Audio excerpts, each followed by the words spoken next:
Your life literally depends on the coverage that you're getting from TVLine at Comic-Con. So, some big casting news that I broke yesterday. Damien Dark, played by Neil McDonough. That was you. That was me.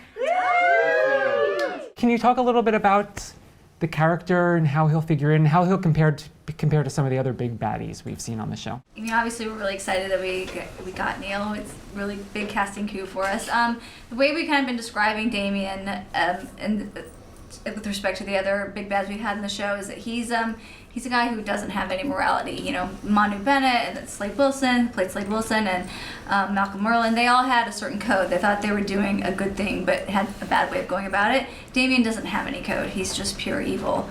I think Mark described it earlier as had a heart of darkness. And yes, he's just out there to do bad things. Stephen, how are you feeling about the idea of this new big adversary and playing opposite Neil? I'm excited because normally we don't introduce our quote-unquote, our big bad of the year. Not to say that he necessarily is, but normally we take at least the first 9 episodes to really reveal and build towards who that is going to be. We did that in season 1 with John, and season 2 with Manu, and season 3 with Matt. And Damien Dark is, in Starling City when we begin the season. Is there a time jump? Do we pick up after a little time has passed, or Felicity and Oliver still on their road trip? No, we basically passed about 5 months. Will we see catch a glimpse of the road trip that they were on and what happened at all? I get a little peek of it. I think you get hints of where they've traveled to. They have landed, but they have landed. They're tan. Oh yes. Okay. Thank you for noticing.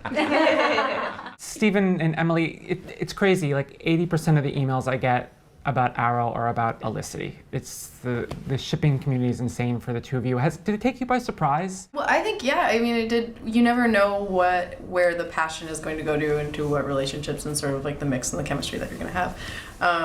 But yeah, the passion is extreme and we're really thankful for it. And they're very passionate. Yeah. Lots of caps locks, lots of exclamation points, lots of crying emojis, all that. Yeah, I mean, I don't know if it took us by surprise because it was actually a pretty slow build, and I think that the fact that Oliver and Felicity on the show were a slow build contributed to the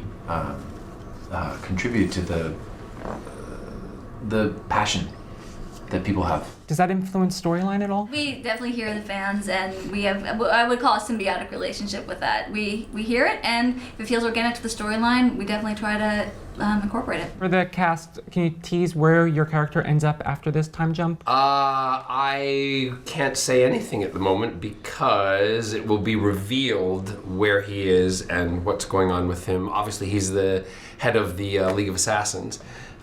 He's the new Ra's al Ghul.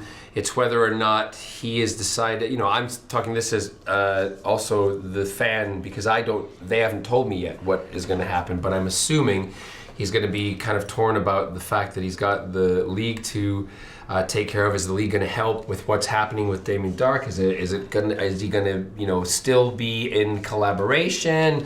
Are they going to try to kill each other again? It's all up in the air, and I'm looking at Wendy because I'm one of those guys. I don't want to know. I like to get the scripts and I like to read them. And the first one that I'm reading is.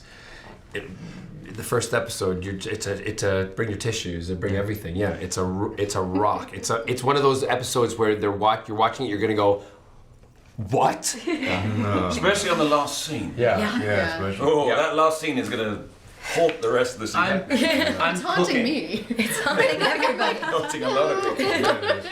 Katie, fans really want to see a Black Canary, White Canary showdown. Would you like to see that? I would love to see that. That would be awesome.